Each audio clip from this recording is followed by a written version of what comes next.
Friends, कैसे सब लोग। तो फ्रेंड्स, आज हमारी सीडीपी की पहली कक्षा है। इसमें हम आज बाल विकास के सिद्धांत, वृद्धि एवं विकास के विषय में अध्ययन करेंगे। तो चलिए शुरू करते हैं। पहले अभिवृद्धि।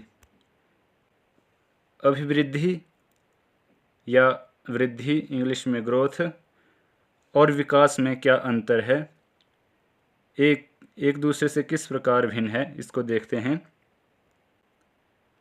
जब हमारे शरीर की संरचना या आकार बढ़ना शुरू होता है उसे वृद्धि कहते हैं। जैसे चित्र में भी दिखाया गया है कि जिस तरह से एक बच्चे का विकास होता है, धीरे धीरे वो बड़ा होता है, उसे वृद्धि कहा जाता है।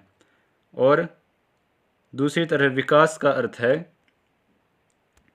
जब हमारे मानसिक, सामाजिक, संवेगात्मक तथा बौद्धिक पक्षों में परिपक्वता आती है, उसे विकास कहते हैं।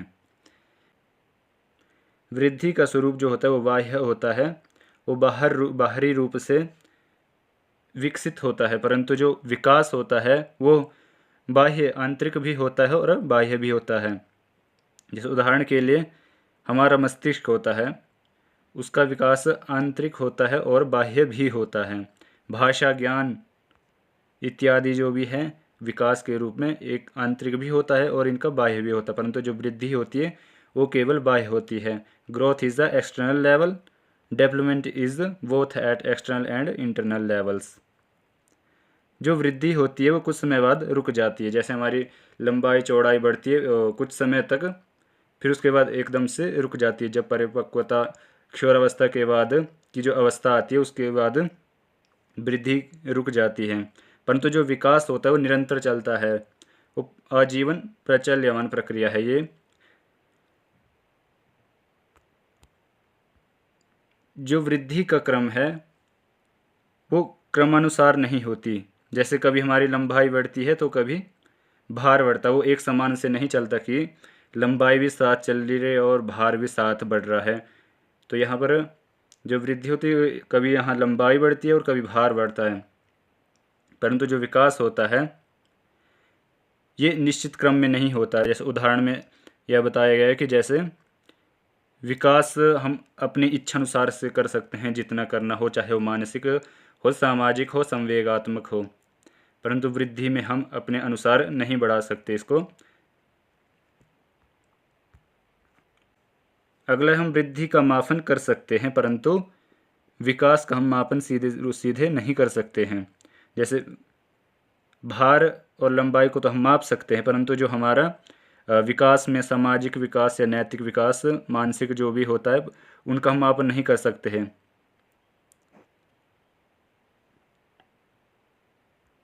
और वृद्धि केवल परिमाणात्मक होती है, परंतु जो विकास होता है वो परिमाणात्मक भी होता है और गुणात्मक दोनों प्रकार से होते हैं।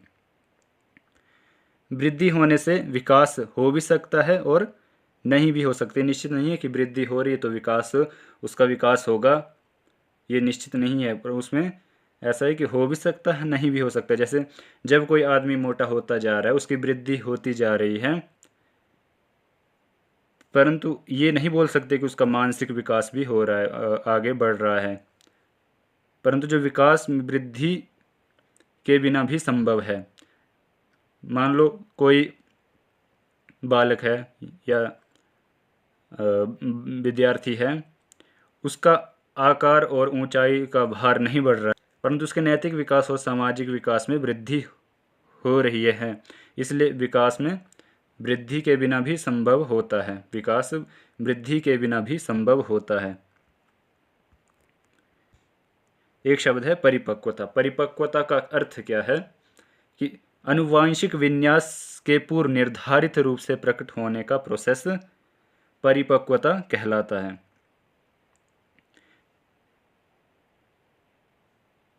ये हेरिडिटी जो है आनुवांशिकता से रिलेटेड है और बड़े होने पर मैच्योरिटी आती रहती है। अब आगे हैं विकास के आयाम, डोमेन ऑफ डेवलपमेंट। कौन कौन से विकास के आयाम हैं? विकास कहते किसे हैं? विकास जो है बहुआयामी होता है और ये मल्टी डायरेक्शन में होता है। जैसे कौन कौन से विकास के आयाम हैं देखते हैं। पहला है शारीरिक विकास, दूसरा है गत्यात्मक विकास।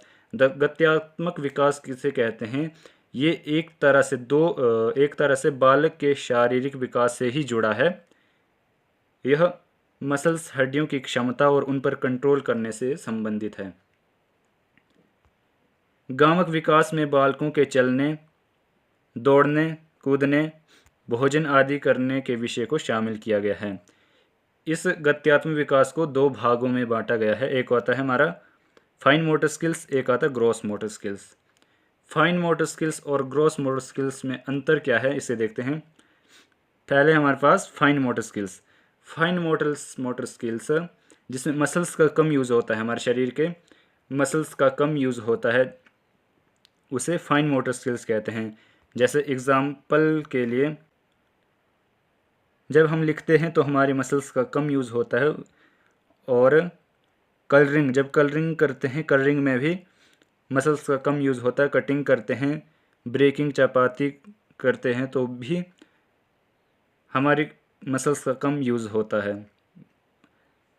और अब आता है हमारे ग्रॉस मोटर स्किल्स। इसमें मसल का ज़्यादा से ज़्यादा यूज़ किया जाता है। एग्जाम्पल्स यहाँ दिए हैं। स्विमिंग, जब हम तैरते हैं, रनिंग, जंपिंग इत्यादि, जिसमें हमारे मसल्स का अधिक से अधिक उपयोग होता है, उसमें ग्रॉस मोटर स्किल्स के अंतर्गत रखा जाता है। फिर विकास के अगला आयाम है मानसिक विकास या संज्ञानात्मक विकास। फिर आता हमारा सामाजिक विकास, फिर संवेगिक विकास, नैतिक विकास एवं भाषा विकास। ये विकास के विभिन्न आयाम हैं। विकास के आयामों के बाद हमारे पास आता है बाल विकास के सिद्धांत, जो हमारा मुख्य विषय है। Principle of child development. बाल विकास के सिद्धांत में पहला सिद्धांत है समान प्रतिमान का सिद्धांत, प्रिंसिपल ऑफ सिमिलर पैटर्न। इसके अनुसार प्रत्येक जाति अपनी जाति के अनुरूप के विकास के प्रतिमान का अनुसरण करती है। जो भी अलग अलग जातियाँ हैं, चाहे वो जानवर हैं, मनुष्य हैं, पक्षी हैं, वे अपनी अपनी जातियों के अनुरूप प्रतिमान का अनुसरण करती है। जैसे उदाहरण के लिए यहाँ दिया है मानव और हाथी। जो मानव मनुष्य होते हैं वो अपनी ही मनुष्य जाति से ही संबंधित रहता है, और जो यहाँ पर हाथी दिया है तो हाथी भी अपने ही वर्ग में रहकर उनका अनुसरण करता है। इसे कहते हैं हमारा समान प्रतिमान का सिद्धांत। अगला है विकास की दिशा का सिद्धांत, प्रिंसिपल ऑफ डायरेक्शन। विकास की दिशा सिर से पैर की तरफ चलती है। ये पूछा भी गया है सीटेट में कि विकास की दिशा का सिद्धांत क्या है, तो ये आएगा कि विकास की दिशा सिर से पैर की तरफ चलती है। जब हमारी विकास की दिशा सिर से पैर की तरफ होती है तो इसे मस्काधमुखी कहा जाता है। ये याद रखना, मस्काधमुखी क्या है और दूराभिमुख क्या है। दूसरी तरफ जब हमारे विकास का क्रम मध्य से शुरू होकर बाहर की तरफ होता है तो ये समीप दूराभिमुख कहलाता है। अतः विकास जो है क्रमिक होता है, एक क्रम में होता है। ये था विकास की दिशा का सिद्धांत। अगला है निरंतरता का सिद्धांत, प्रिंसिपल ऑफ कंटिन्यूटी। विकास कभी न रुकने वाली एक प्रक्रिया है। ये जीवन पर्यंत चलने वाली प्रक्रिया है। ये जन्म से लेकर मृत्यु तक निरंतर रूप से चलती है। केवल इसकी मंद और तेजी होती है। कभी कभी ये धीमा हो जाता है और कभी कभी अधिक हो जाता है। और ये माँ के गर्भ से मृत्यु तक चलता है। इसे कहते हैं निरंतरता का सिद्धांत, जो निरंतर चले। अगला है हमारे पास सामान्य से विशिष्ट क्रियाओं का सिद्धांत। सामान्य से विशिष्ट क्रियाओं का सिद्धांत। हमारा विकास सदैव सामान्य से विशिष्ट क्रियाओं की ओर चलता है, ना कि विशिष्ट से सामान्य की ओर।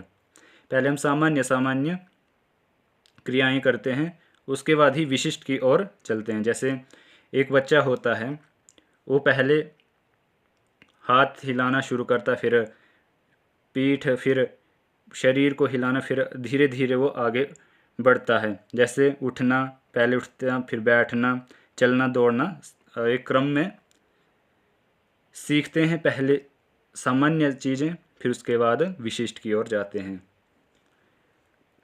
फिर अगला है हमारे पास पूर्वानुमान का सिद्धांत। विकास पूर्वानुमान होता है क्योंकि हम पहले ही अनुमान लगा सकते हैं कि विकास किस दिशा में ज़्यादा होगा। इसे कहते हैं पूर्वानुमान का सिद्धांत। अगला है एकीकरण का सिद्धांत। बच्चों में एकीकरण का गुण पाया जाता है। जब हम किसी एक काम को करने के लिए अपने हाथ पैरों को एक साथ मिलाकर काम करते तो वह एकीकरण कहलाता है। इसे कहते हैं एकीकरण का सिद्धांत। फिर है व्यक्तिगत भिन्नता का सिद्धांत। बच्चों का विकास व्यक्तिगत भिन्नता के अनुरूप चलता है। किसी में विकास की गति तेजी से होती है और किसी में कम होती है। यह अलग अलग भिन्नताएं पाई जाती है। व्यक्तियों में अलग अलग भिन्नताएं होती हैं। सभी समान रूप से आगे नहीं बढ़ते, कोई धीरे धीरे बढ़ता है तो कोई अधिक तेज बढ़ता है। बच्चों के विकास में इंडिविजुअल डिफरेंस हेरिडिटी और एनवायरनमेंट की पारस्परिकता पर डिपेंड होता है। इन्हीं दोनों की वजह से इंडिविजुअल डिफरेंसेस आते हैं, जैसे इंटेलिजेंट, मोटिवेशन, इंटरेस्ट इत्यादि इत्यादि, सब में अलग अलग होती हैं। ये है व्यक्तिगत भिन्नता का सिद्धांत।